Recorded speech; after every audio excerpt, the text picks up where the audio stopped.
वालेकुम दोस्तों, आज हम आपके साथ एक नई वीडियो के साथ आए हैं और आज हमारी वीडियो का टॉपिक है फिजिक्स 9th क्लास के इम्पोर्टेंट्स। मैं क्योंकि अभी खुद भी स्टूडेंट हूँ और क्योंकि अल्हम्दुलिल्लाह हमारे जो सर हैं वो हमें इतना गाइड करते रहते हैं वक्त ब वक्त। और जिस तरह के खसूस साथ हमारे 9th बोर्ड के पेपर आए हुए हैं, तो मेरा दिल ये है कि मैं अपने प्यारे जो दूसरे मेरे भाई हैं या दोस्त हैं उनको भी मैं इम्पोर्टेंट्स बताऊं कि जो पास होना चाहते हैं वो पास हो जाएं, जिनको चाहिए कि मैं 60 नंबर दूँ तो वो 60 नंबर भी ले लें आसानी से। तो वक्त जाए किए बगैर हम चलते हैं अपनी वीडियो की तरफ। तो आप सबसे पहले जो कि टॉप करना चाहते हैं 60 और 60 लेना चाहते हैं, या फिर जो सिर्फ पास होना चाहते हैं, यहाँ पे जो कहते हैं कि हमारे 60 में से 40 आ जाए, तो मैं सब साथ जो है ना सबका साथ सर आपको बताता जाऊँगा। सबसे पहले हम आते हैं यूनिट नंबर 1 पे। इसका सबसे पहले आपको नजर आ रहा होगा, ये है branches of physics. Branches of physics है, इसमें आपने ब्रांचेज ऑफ फिजिक्स लाजमी करनी है, ठीक है, ये लाजमी करनी है। इनमें से शॉर्ट लाजमी आएगा। इसके बाद आगे चले तो base quantities and direct quantities, ये तो वो है जो मस्ट आपने करनी है। जो 60 आउट ऑफ 60 रन चाहता है या जो पास होना चाहता है, ये पास होने के लिए 60 आउट ऑफ 60 दोनों के लिए बहुत इंपॉर्टेंट है। इसके साथ आगे आप आ जाए base units and direct units. और इसमें जो बच्चे गलतियां करते हैं, जो हमें भी हमारे टीचर से सिखाए, अल्लाह उनकी ज़िंदगी लंबी करे और अल्लाह उनको बार बार मीठा मीठा मदीना दिखाए, कि वो हमें बताते हैं कि डायरेक्ट यूनिट्स और ये जो बेस यूनिट्स है ना, इनके सिंबल्स हैं ये लिखने हैं, और ये जो इनके नेम है ना यूनिट के वो लिखने हैं, ठीक है।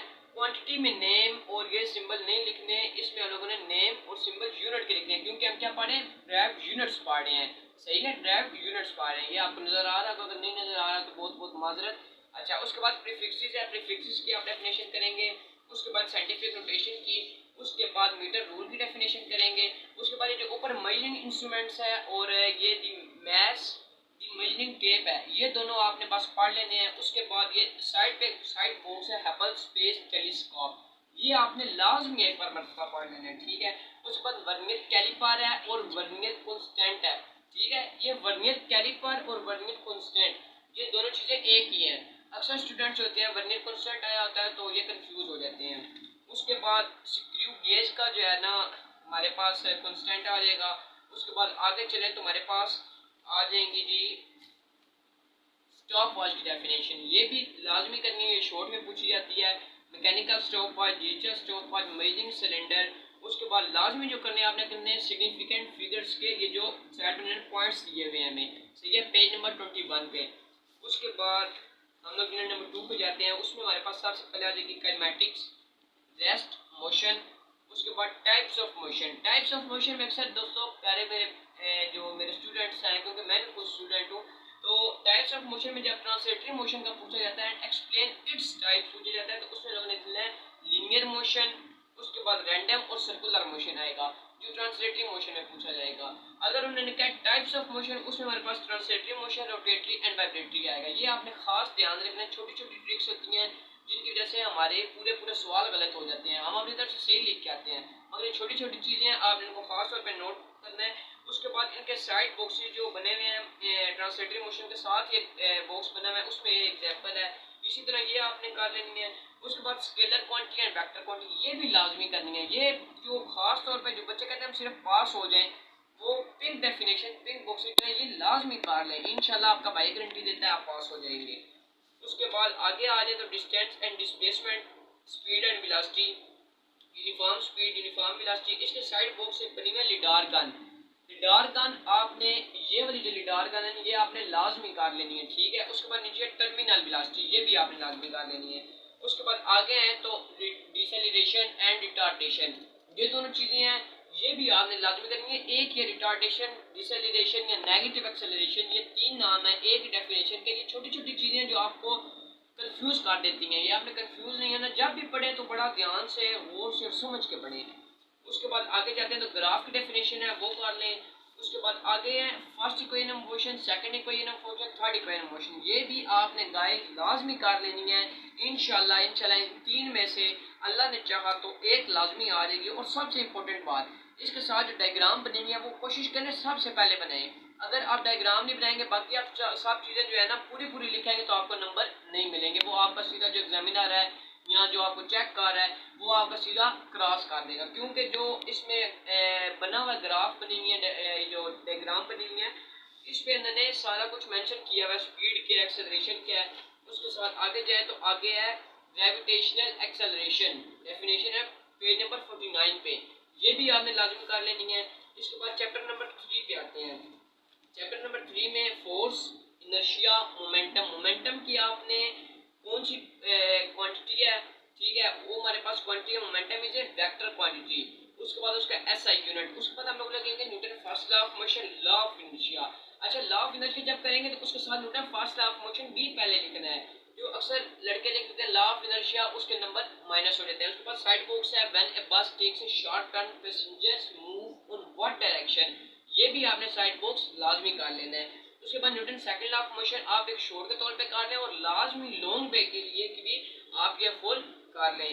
उसके साथ आगे हम चले, मैस एंड वेट का डिफरेंस है, ये भी गाइस लाजमी करें। उसके बाद Newton third law of motion है, इसके साथ एक डेफिनेशन भी करें आप, ठीक है। डेफिनेशन ये करने के बाद एक एग्जांपल लाजमी करें। कोई भी अगर आप कर रहे हैं ये डेफिनेशन करें तो इसके साथ एक एग्जांपल लाजमी कर लें। उसके बाद आगे है फोर्स एंड मोमेंटम, ये आप लॉन्ग के लिए करें। Law and conservation of momentum, ये भी लाजमी करें। ये आपने करना है m1u1 प्लस m2u2, ये यहाँ तक आपने करना है। उसके बाद जब अगर वो पूछे इट्स एप्लीकेशन, फिर आगे आपने कंसीडर सिस्टम ऑफ गन से लेके आगे आपने एप्लीकेशन भी उसकी लिख देनी है। उसके बाद friction, advantages of friction, disadvantages of friction, coefficient of friction, ये छोटी छोटी चीज़ें हैं, आपने ये लाजमी कर लेनी है। इंशाल्लाह अल्लाह ने चाहा तो आपके बहुत अच्छे नंबर आ जाएंगे। ये उनमें टॉपर बच्चों के लिए बता रहा हूँ। उसके बाद method of reducing friction, circular और सेंट्रीपिटल फोर्स। उसके बाद आगे आता है derive F C equal to the M V square over R, ये फार्मूला ड्राइव करें, ये भी आपने लाजमी कर लेना। पेज नंबर 78 के ऊपर टू हेडिंग दी हुई है, वहां से शुरू हो रही है। उसके बाद आप आगे आ जाएं तो चैप्टर नंबर 4 में like parallel forces, unlike, addition of forces, resolution of forces, इसके साथ दो लूंगा। रेजोल्यूशन ऑफ फोर्सेस का determination of force from its perpendicular components, rigid body, axis of rotation, torque, moment arm, line of action of force, principle of movements. उसके बाद ऊपर definition दी हुई है clockwise movement and anti clockwise movement, ये भी आपने लाजमी देख लेनी है। मतलब centre of mass, centre of gravity. उसके आगे पेज नंबर 95 पे प्लम लाइन डेफिनेशन है, वो आप कर लें पहली 4 लाइंस, हाँ जी, बाय ए स्ट्रिंग तक, ये भी आपने लाजमी कर लेनी है पहली 4 लाइंस। उसके बाद आगे आए तो हमारे पास आ जाएगा कपल इक्विलिब्रियम। इक्विलिब्रियम में हम लोग ये करेंगे, उसके बाद इसकी हम लोगों ने एग्जांपल भी मस्ट करनी है। अगर ये लॉन्ग में आ जाता है इक्विलिब्रियम एंड इट्स टाइप्स, या फिर आ जाता है कि इट्स कंडीशंस, कंडीशन में हमारे पास first condition and second condition है। उसके बाद अगर आ जाता है इक्विलिब्रियम एंड इट्स स्टेट्स, उसके बाद न्यूट्रल इक्विलिब्रियम हो गया, उसके बाद स्टेबल इक्विलिब्रियम हो गया। ये आपने लाजमी देखना है कि हमने उसने स्टेट्स पूछी है या कंडीशंस पूछी हैं, ये भी।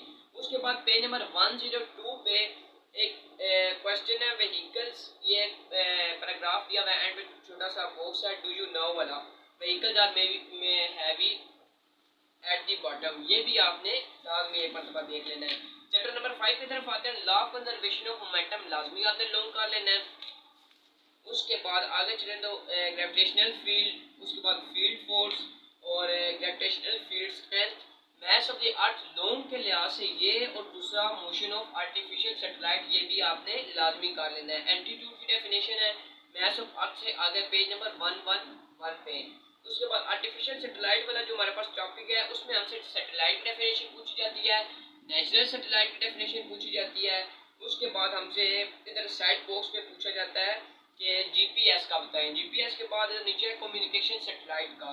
ये छोटी छोटी चीज़ें हैं, ये आपने लाजमी कर लेनी है। और मोशन ऑफ आर्टिफिशियल सैटेलाइट मैंने इधर देखा है कि डू यू नो में लिखा हुआ है कि moon complete it's one revolution around the earth in 27.3 days, ये आपने लाजमी करना है, एक मरतबा ये देख लेना है आपने, सही है, ये लाजमी एमसीक्यूज में पूछा जाता है। उसके बाद आगे चैप्टर नंबर 6 पे आ जाते हैं, उसमें हमारे पास वर्क की definition, unit of work, energy, kinetic energy long करेंगे, पोटेंशियल एनर्जी भी लॉन्ग करेंगे। उसके बाद आगे हैं फॉर्म्स ऑफ एनर्जी है हमारे पास। उसके बाद इंटर कन्वर्जन ऑफ एनर्जी, ये भी आपने लाजमी लॉन्ग के लिए कर लेना है। उसके बाद आगे आए तो हमारे पास आ जाएगा solar house heating, page number 130 पे है। इसका हमारे पास आगे 131 पे शुरू में 3 पॉइंट्स हैं, एक कलेक्टर, एक स्टोरेज डिवाइस एंड एक डिस्ट्रीब्यूशन सिस्टम। ये आपने 3 पॉइंट्स भी लाजमी याद कर लेने हैं। उसके बाद आगे पेज पे आए तो जियोथर्मल एनर्जी में मैग्मा की डेफिनेशन है। पॉइंट नंबर 2 में जियोथर्मल एनर्जी में मैग्मा की एंड जियोथर्मल एनर्जी की डेफिनेशन है, ये भी आपने लाजमी देख लेनी है। उसके बाद पेज नंबर 136 पे एफिशिएंसी एंड पावर किया है। उसके बाद पावर का अगर आप डेफिनेशन लिख के उसका ऐसे यूनिट लिखाएंगे तो शायद वाली बात है वो एक यहाँ पर डेट नंबर दे, तो आपने कोशिश करनी है पावर का आपने formula P equal to the work done over time taken, उसके बाद P equal to the W/T। आपने ज़्यादा से ज़्यादा कोशिश करनी है कि हम लोग उस जो एग्जामिनर है जो पेपर चेक करने वाला है उसको एक मतलब इस तरह समझा के आए उसको सही समझ आ जाए, वो कंफ्यूज ना हो। उसके बाद चैप्टर नंबर 7 पे आ जाए। चैप्टर नंबर 7 पे हमारे पास सबसे पहले पेज 145 पे kinetic molecular model of matter में 3 पॉइंट्स हैं, ब्लू कलर के पीछे डॉट दिए हुए हैं, वो भी आपने लाजमी करने हैं। Solid, liquid, gas, plasma physics, ये आपने वगैरह सब कुछ देख लेनी है। डेंसिटी आपने देखनी है, प्रेशर, एटमॉस्फेरिक प्रेशर। उसके बाद बैरोमीटर का पेज नंबर 150 पे दिया हुआ है, the instrument that used to measure atmospheric pressure, atmospheric pressure is called barometer. ठीक है, ये आपने देख लेना, ये एमसीक्यूज में पूछा जाता है। उसके बाद आगे तो पास्कल लॉ है, हाइड्रोलिक प्रेस है, आर्चिमिड्स प्रिंसिपल है। उसके बाद आगे चले तो शिप्स एंड सबमरीन्स है। उसके बाद प्रिंसिपल ऑफ फ्लोटिंग है, elasticity, stress, tensile strain, Hooke's law, strain. उसके बाद है हमारे पास इलास्टिक लिमिट। उसके बाद है यंग मॉडुलस, ये आपने लॉन्ग के लिए कर लेना है। अगर आप चाहते हैं कि हमारे लॉन्ग कंप्लीट हो जाए, मतलब थ्योरी वाले जो है, मैं न्यूमेरिकल की नहीं बात कर रहा, थ्योरी की बात कर रहा हूँ, वो आप पहले 6 चैप्टर के कोई लॉन्ग भी ना छोड़ें। अगर आप सारे सही याद कर लें तो आपके थ्योरी वाले लॉन्ग क्लियर हो जाएंगे। जो पहले 2 पार्ट्स हैं उसमें 1, 2, 3, 4 आता है चैप्टर, उसके बाद 5, 6, 7, 8 और इस तरह करके आगे चैप्टर चलते जाते हैं। तो अगर आप पहले 6 चैप्टर की थ्योरी कर लें तो इंशाल्लाह मेरे रब का हुक्म हुआ तो वो पहले 6 चैप्टर्स में आपकी जो थ्योरी है वो आपकी क्लियर हो जाएगी, थ्योरी वाले जो लोग हैं वो क्लियर हो जाएंगे। उसके बाद ये नहीं कि आप आगे वाले जो छोड़ दें 7, 8, 9 को, उसमें से जो मोटे मोटे हैं उसके जिस तरह वॉल्यूम थर्मल एक्सपेंशन है, इस तरह करके मोटे मोटे देख लें कि अल्लाह ना करे कोई और आ जाता है तो हमारे नंबर कटे नहीं। उसके बाद जो चैप्टर नंबर 8 है टेम्परेचर एंड हीट की डेफिनेशन है, इंटरनल एनर्जी, थर्मोमीटर एंड उसकी जो आगे से उन्होंने प्रॉपर्टीज लिखी हुई है वो। उसके बाद ये खास तौर पे ये आगे लिखी हुई है conversion of temperature from one scale into another temperature scale, ये भी आपने लाजमी के फार्मूला देख लेने हैं। सिर्फ ये समझने वाली चीजें हैं ये, और उसके बाद फार्मूला भी याद कर ले, मैथ की तरह वैल्यू पुट करें और आपका आंसर आ जाएगा। स्पेसिफिक हीट कैपेसिटी, उसके बाद हीट कैपेसिटी, उसके बाद आगे आ जाएगा लेटेंट हीट ऑफ फ्यूजन की डेफिनेशन है, उसके ऊपर freezing point and melting point भी है। मेल्टिंग पॉइंट और फ्रीजिंग पॉइंट ये दोनों चीजें एक ही हैं। उसके बाद आगे जाए लेटेंट हीट ऑफ वेपराइजेशन, उसके बाद आगे है इवेपोरेशन एंड उसके आगे उन्होंने वो हमारे पास प्रॉपर्टीज दी हुई है, temperature, surface area, weight and nature of heat. उसके बाद linear thermal expansion and volume thermal expansion, ये 2 लोग हैं जिनमें से ज्यादा चांसेस वॉल्यूम थर्मल एक्सपेंशन के हैं। उसके बाद आगे पेज नंबर 187 पे सेट जो पैराग्राफ्स है ये लाजमी देख लेना है, इनमें से एक सवाल लाजमी आ जाता करता है। उसके बाद चैप्टर नंबर 9 में जाएं तो उसके बाद हमारे लिए पूछे ट्रांसफर ऑफ हीट्स के कौन से पॉइंट्स हैं, उसमें कंडक्शन, कन्वेक्शन, रेडिएशन है, ये तीनों के कंडक्शन की डेफिनेशन, इन तीनों की डेफिनेशन लिखने के बाद आपने आगे जाना है तो पेज नंबर 198 पे use of conductors and non conductors, good conductors जिनको गुड इंसुलेटर्स भी कहा जाता है, इंसुलेटर्स और बैड कंडक्टर्स। उसके बाद आगे convection plant in air, convection plant, use of convection plant है land breeze and sea breeze है। उसके बाद ग्लाइडिंग का आगे लिखा हुआ है, एक ग्लाइडर थर्मल्स जो है वो हो गए, रेडिएशन की डेफिनेशन होगी। उसके बाद radiation depend on what factor, page number 202 पे colour and texture of the surface, surface temperature and surface area. उसके बाद नीचे लिखा हुआ है emission and observation of radiation, ये। उसके बाद ग्लोबल वार्मिंग और इसके साथ हमारे पे एंड हो जाएगा हमारे पास ग्रीन हाउस इफेक्ट पे।